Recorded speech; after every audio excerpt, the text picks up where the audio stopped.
Our enemy is a radical network of terrorists and every government that supports them.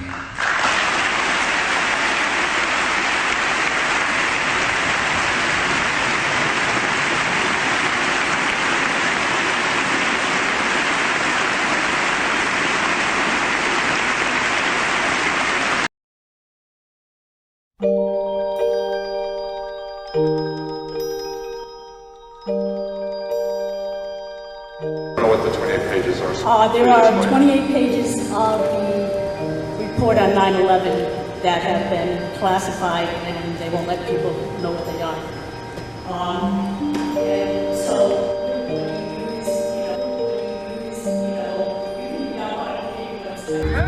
Hey, thanks so much for coming out. Can I ask, do you support releasing the 28 pages for 9/11?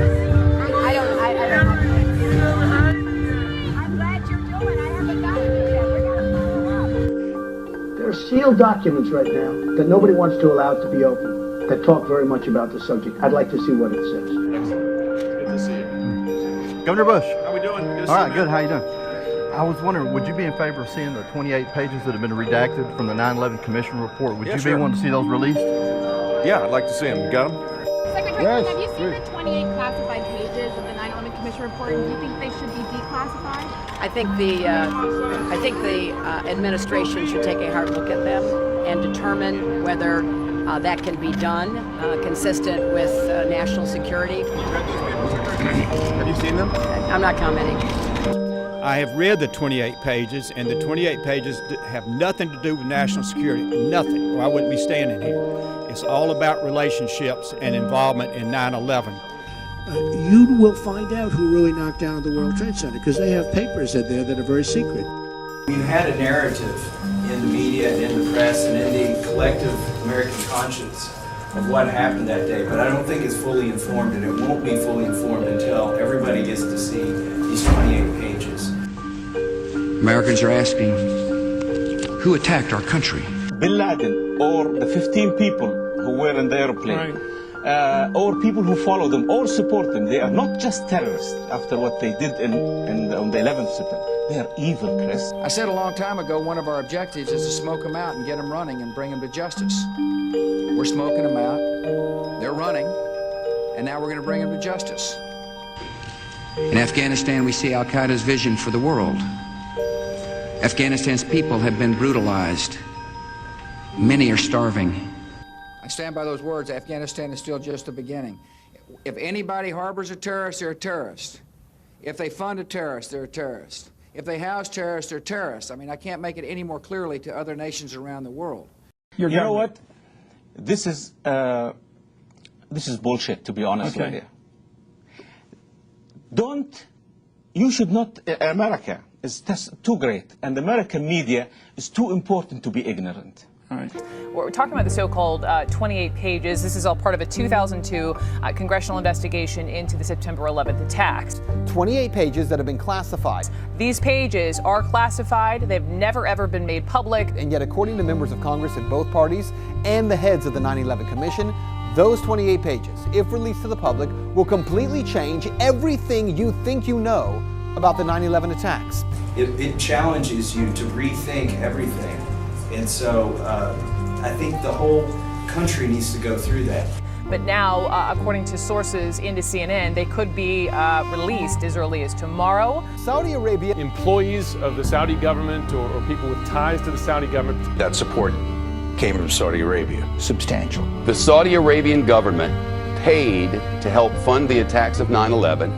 And when we say the Saudis, you mean the government, rich people in the country, charities? All of the above.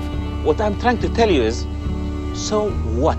It's going to be difficult and could be embarrassing. In one of those redacted sections of the 28 pages are the transfer of some $130,000 from then Saudi ambassador Prince Bandar's family checking account to one of the hijackers' Saudi handlers in San Diego.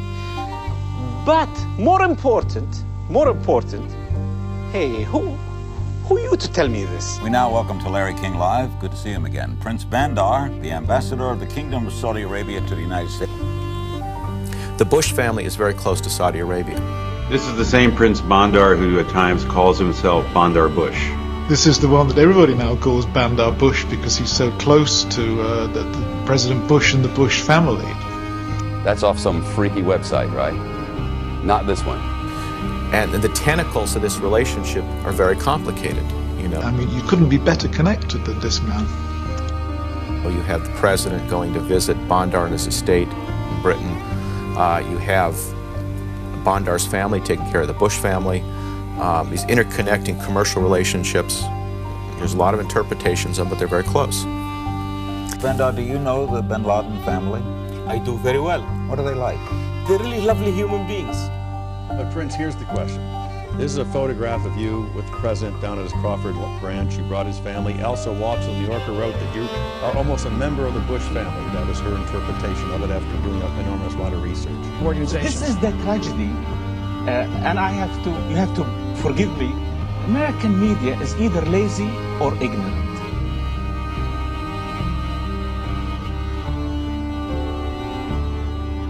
It turns out that Saudi Prince Bandar is perhaps the best protected ambassador in the U.S. The U.S. State Department provides him with a 6-man security detail. Prince Bandar was so close to the Bushes they considered him a member of the family, and they even had a nickname for him, Bandar Bush. 2 nights after September 11th, George Bush invited Bandar Bush over to the White House for a private dinner and a talk. Even though bin Laden was a Saudi, and Saudi money had funded al-Qaeda, and 15 of the 19 hijackers were Saudis, here was the Saudi ambassador casually dining with the president on September 13th. What were they talking about? It's an interesting question. One of the problems, not specifically on this issue, just in general, let's put it this way, money trumps